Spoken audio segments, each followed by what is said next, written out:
শোনো, তোমার সন্তান ভুল করেছে কিনা আমি জানি না, কিন্তু আমার সন্তান কোনো ভুল করেনি। জানি না তোমার দৃষ্টিতে এটা ভুল না শুদ্ধ, তবে আমার দৃষ্টিতে এটা চরম ভুল। হ্যাঁ, মা তো নুপুরা রাজিনের বিয়া ঠিক করে ফেলাইছে, আমরা তো সেটা নিয়েই ব্যস্ত। মেহমানগুলো লিস্ট তৈরি করতেছি, অবশ্য সেই লিস্টে কিন্তু তোমাকে কোনো নাম নেই। করেন, খুব ভালো করে মেহমানের লিস্ট বানান, কিন্তু বিয়েতে নূপুর ভাবি না, রাঙা থাকবে। কেন ওনাকে কষ্ট দিয়ে কথা বলছেন? ওকে কষ্ট দিয়ে যে কি মজা সেটা তুমি বুঝবে না শবনম। তাছাড়া ওকে কষ্ট দেওয়ার আমি কে? ওকে তো আল্লাহই কষ্ট দিচ্ছে। খুব মজা নিচ্ছিস না? শোন, মানুষের সময় সবসময় খারাপ থাকে না। এখন আমাদের খারাপ সময় যাচ্ছে, 2 দিন পর যে তোর সময় খারাপ আসবে না তার কি গ্যারান্টি আছে? আমার তো আর তোর বোনের মতো চরিত্র খারাপ না। জি, আপনি এসব কি বলছেন? ওনার চরিত্র কেন খারাপ হবে? উনি তো রাজিন ভাইকে ভালোবেসেছিল। ওর আবার ভালোবাসা ফালতু। শিরোপা, খুব বেশি কথা বলছিস কিন্তু। বিকন ভাইকে ডাকবো? আপনি চলেন তো আমার সাথে, চলেন। যত সব। আপু, রাজেন তো বিয়ে করে ফেলছে। কোনোদিন এই বিয়ে হবে না, কখনোই না।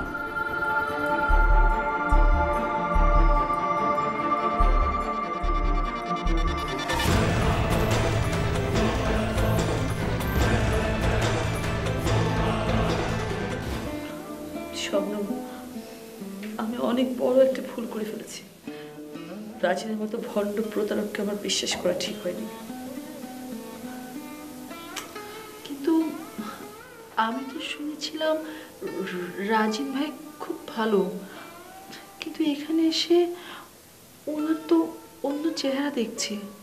শুধু মিথ্যে পরিচয় না শবনম, ও আমার সাথে মিথ্যে ভালোবাসার অভিনয় করেছে। মেয়ে হিসেবে আমার শেষ সম্মানটুকু পর্যন্ত নষ্ট করে দিয়েছে। থাক, এসব কথা বেশি মনে করবেন না, কষ্ট বাড়বে। শবনম, তুমি এখানে কি করছো? শোনো শবনম, এই খারাপ মেয়ের সাথে থাকলে তুমিও খারাপ হয়ে যাবে। এসব কি যা তা বলছেন? আমি যা তা বলছি না, সত্যি বলছি। শোনো, এর তো 2 দিন পর অনেক বদনাম হবে। তুমি যদি এর সাথে থাকো তাহলে তোমারও বদনাম হবে। কিসের বদনাম হবে? বুঝো না, ওর বাচ্চার তো বাবার পরিচয় নেই।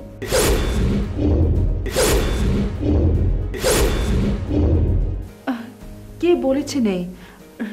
রাজিন ভাই? রাজিন স্বীকার করলে তো? রাজিন তোকে দেখতেই পারে না। শোনো শবনম, রাজিন ভাইয়াকে বলেছে এই বাচ্চা রাজিনের না, কান্নাকার। শিরোপা, কান্নাকার মানে কি? হ্যাঁ, এটা আধুনিক যুগ। তোর প্রিয় ভাই রাজিনের সাথে আমার বাচ্চা ডিএনএ টেস্ট করলে তো সব ধরা পড়ে যাবে। কার বাচ্চা? তোর বাচ্চা কখন হবে, কখন ডিএনএ টেস্ট করবি, ততক্ষণে রাজিন ভাই নুপুর ভাবিকে বিয়ে করে ফেলবে এবং ওদের বাচ্চাও হয়ে যাবে। আপনি এই রুমে কেন আসলেন? বিকন ভাই না আপনাকে এই রুমে আসতে নিষেধ করেছে? ভাইয়া নিষেধ করলেই কি আমি কি আসতে পারবো না?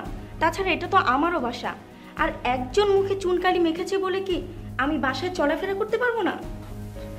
এভাবে কাউকে দুঃখ দিয়ে কথা বলতে হয় না। কোনো মেয়েকে ইচ্ছে করে তার জীবনে এই দুঃসময় ডেকে আনে? রাজিন ভাই ওনার সাথে প্রতারণা করেছে, ওনাকে কষ্ট দিয়েছে। ওনার কি দোষ বলেন? বুঝেছি, ও তোমার ব্রেন ওয়াশ করেছে। শোনো শবনম, তুমি তো ওকে চেনো না। এখন ও বিপদে পড়েছে বলে তোমার সাথে মিষ্টি মিষ্টি কথা বলছে। যখন বিপদ কেটে যাবে তখন তোমার ক্ষতি করতে পিছপা হবে না।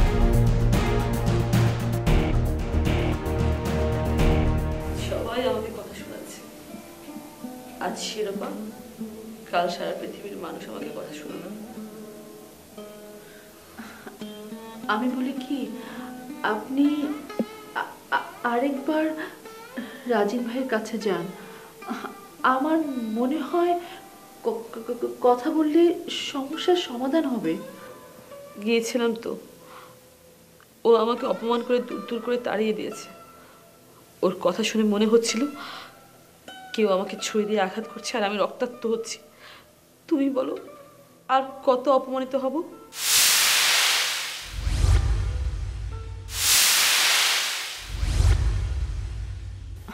হন না অপমান, সমস্যা কি? আপনিই তো বিপদে পড়েছেন। তাছাড়া বারবার গেলে একসময় না একসময় ওনার মন নরম হবে, আপনার ভালোবাসার মূল্য দিবে। তুমি আবার যেতে বলছো? হ্যাঁ যান। ঠিক আছে, আবার যাব। দরকার হলে আমি তার পা ধরে বসে থাকবো। সে আমাকে যতই অপমান করুক, আমি তার পা ছাড়বো না। এছাড়া তো আমার আর কোনো পথ নেই।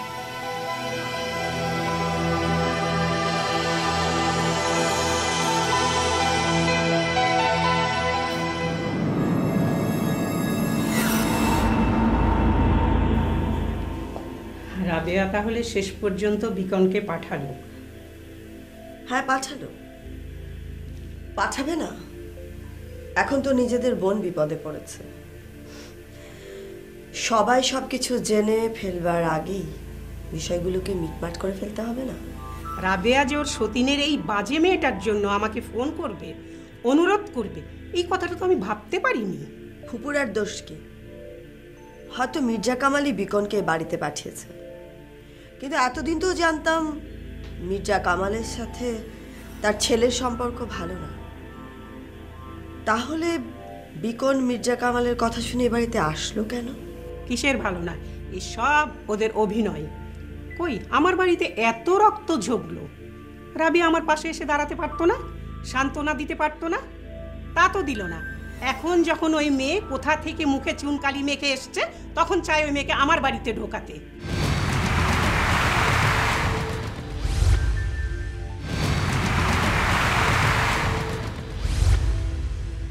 বিকন তো এসেছে রাজিনকে হুমকি দিতে। আমার তো এখন খুব ভয় করছে মা। বিকন যদি রাজিনকে কিছু করে, যদি বিকন বাধ্য করে রাজিনকে যে রাজিন রাঙাকে বিয়ে করবে, আর রাজিন যদি রাজি না হয়, ওরা যদি রাজিনের বড় কোনো ক্ষতি করে।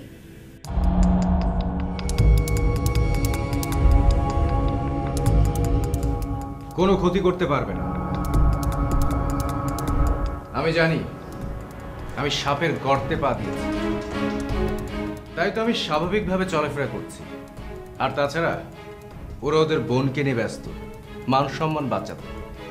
দেখছো না মির্জা কামাল কিভাবে নিশ্চুপ হয়ে গেছে, কোনো সারা শব্দ নেই। হ্যাঁ, তুই তো ঠিকই কইছস। তা না হলে মির্জা কামালের মেয়ের যে অপমান, এরপরে তো অনেক ফালাফালি করার কথা, কিন্তু সে তো চুপচাপ। আমার মনে হয় কি ওই গক্ষুর গর্তে লুকায়া খোলস পাল্টেতেছে। না ভাইজান, না, মির্জা কামাল কোনো গর্তে লুকায়নি।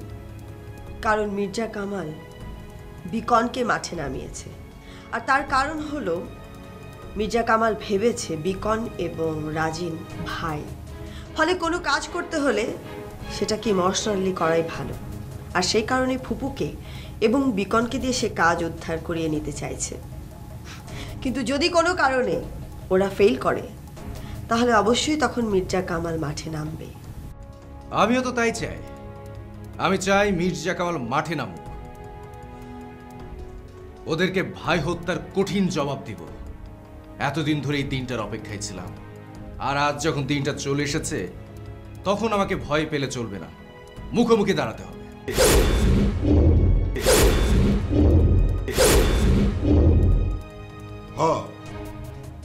তুই ঠিকই কইছস রে ভাই, তুই ভয় পাইস না। আমি আছি তোর লগে, আমি আছি, আমি দেখুম নি। তুই যে কামটা করছস না, খুশিতে আমার বুকটা একদম ভরে গেছে রে। ইস, কেন যে এই কামটা আমি করতে পারলাম না। হয়েছে, তোকে আর বাহাদুরি দেখাতে হবে না। শোন, বিপদ আসবেই, তোদেরকে সাবধান থাকতে হবে। তবে বিয়েটা একবার হয়ে গেলে ঝামেলাটা অনেক কমে যাবে। আরে মার তো দেখতেছি মাথা একদম খারাপ হয়ে গেছে। আমরা আছি নানান রকম বিপদের মধ্যে, তাই না? এত ঝামেলা কেমনে কি করব না করব সেটা নিয়ে ব্যস্ত। তাছাড়া কোন দিকের পানি কোন দিকে যায় সেটাই দেখো না আগে। আর তুমি আছো বিয়া নিয়ে বিয়া করতেছো। ভাইজান, মা তো ঠিক কথা বলেছে। এখন যদি আমাদের বিয়েটা হয়ে যায় তাহলে তো উত্তেজনা কিছুটা কমবে।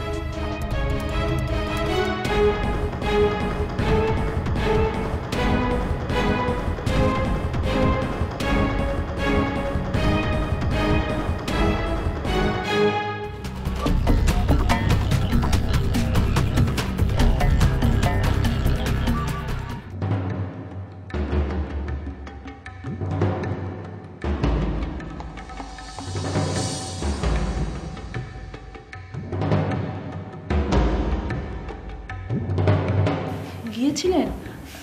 রাজীব ভাই কি বলেছিল? এ বিয়ে জীবনও হবে না শবনম। রাজিনের হৃদয়ে আমার জন্য কোনো ভালোবাসা নেই। ওর হৃদয়ে আমার জন্য শুধুই ঘৃণা। ও তো আমাকে ভালোবাসেই না, আমার বেবিকেও ভালোবাসে না। আর কি বললো? ও তো এটাই চেয়েছিল, আমাকে বদনাম করতে চেয়েছিল। এটাই ছিল ওর টার্গেট। ও চেয়েছিল আমি ওর বাচ্চা ক্যারি করি, তখন ও আমাকে রাস্তায় ছুঁড়ে ফেলে দেবে। মানুষ এত প্রতিহিংসা পরায়ণ হয়? হিংসার জন্য মানুষ তার অস্তিত্বকে কিভাবে অস্বীকার করে? কিভাবে তার বাচ্চাকে প্রতিহিংসার অংশ হিসেবে দাঁড় করাতে পারে? হ্যাঁ পারে। আমাকে মিথ্যে ভালোবাসার অভিনয়ে ফাঁসিয়ে আমার দুর্বলতার সুযোগ নিয়ে ও এখন আর আমাকে চিনছে না। আমি যখন ডিএনএ টেস্টের কথা বললাম, আমাকে কি বলে জানো? আমাকে বলে হ্যাঁ যাও গিয়ে ডিএনএ টেস্ট করো, তখন গিয়ে বদনাম তোমারই হবে।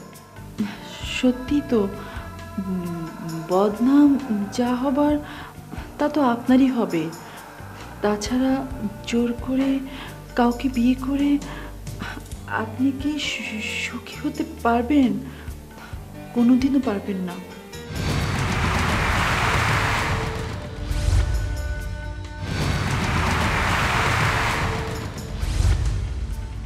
জোর করেই হোক আর যেভাবেই হোক এই বিয়ে আমাকে করতে হবে, না হলে সমাজে আমি চলবো কি করে? সমাজে চলতে হলে এছাড়া আর কোনো উপায় নেই। দরকার হলে আমি কম্প্রোমাইজে যাব। নূপুর ভাবি আর রাজীব ভাই ওদের বিয়ে হচ্ছে? কোনোদিন এই বিয়ে হবে না। বিকন ভাই আমাকে কথা দিয়েছে। বিকন ভাই আমাকে বলেছে রাজনীকে বাধ্য করবে আমাকে বিয়ে করার জন্য। কোনোদিন এই বিয়ে হবে না। আমি বলি কি, এসব জোড়াজুড়ি না। আপনি তো ওনাকে ভালোবাসতেন, আপনি আপনার ভালোবাসা দিয়ে ওনাকে বুঝান। তুমি অনেক ইনোসেন্ট শবনম, তাই কিছুই বুঝতে পারছো না। রাচিন আর আমার মধ্যে এখনো কোনো ভালোবাসার সম্পর্ক নেই। যা ছিল সেটা দ্বন্দ্বের রূপ নিয়েছে। আর আমাকে আমার অধিকার আদায় করতে হলে জোর আমাকে করতেই হবে, যে কোনো উপায়। এইসব দ্বন্দ্ব সংঘাতের বিয়ে কি সুখের হয়? আপনি কোনোদিন ওই বাড়িতে সুখী হবেন না। এখনো সুখে চিন্তা করছি না শবনম। জিততে হলে রাজিনকে আমার পেতেই হবে। যে কোনো মূল্যে হোক ওকে আমি আমার করেই ছাড়বো। জিততে আনতে হবে।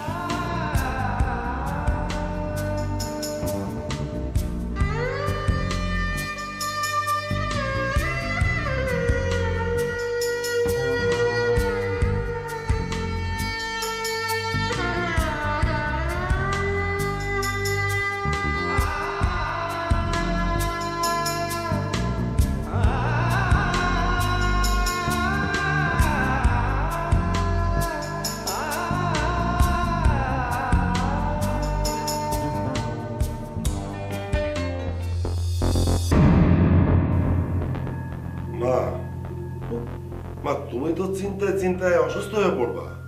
এখন কি আর চিন্তা ভাবনা করে কোনো লাভ আছে? এখন তো শুধু বিয়ার বাজনা বাজুক। চিন্তার কি শেষ আছে? আমি তো আমাদেরকে নিয়ে ভাবছি না, আমি ভাবছি ওই বাড়ি নিয়ে। ভাবছি মির্জা কামাল ব্যাপারটাকে কিভাবে নেবে। আরে তুমি ওই বেটার চিন্তা কেন করতেছো? ওই বেটা যা ভাবে ভাবুক, ওইটা নিয়ে আমাকে কোনো ভাবনা নেই। মির্জা কামালকে আমি ভয় পাই। সে একটা স্বৈরাচারী মনোভাবের মানুষ। সে যুক্তিতর্ক কিছু বোঝে না। সে তো তার মেয়ের কোনো দোষ দেখবে না। আমার ছেলের গায়ে দোষ চাপিয়ে তার একটা বড় রকমের ক্ষতি করবে। করুক, করুক ক্ষতি। মা, রাজিনীর জ্বালায় তো আর বাঁচতেছি না আমরা।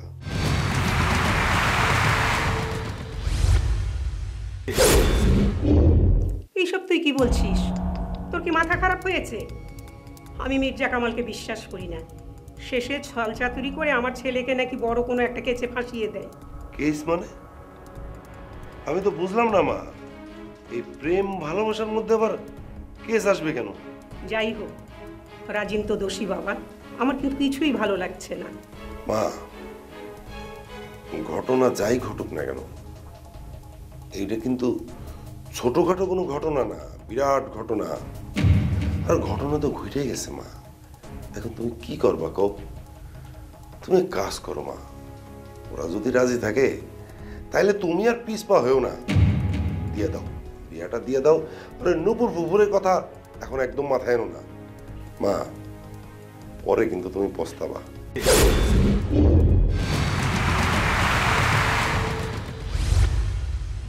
কি বলতে চাস তুই?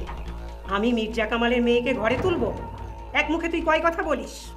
হ্যাঁ, তোমার কথায় যুক্তি আছে মা, কিন্তু তুমি তো আর সাত কইরা ওই মেয়েরে ঘরে তুলতেছো না।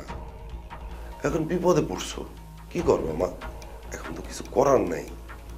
চিন্তা করো, ভালো করে চিন্তা করো।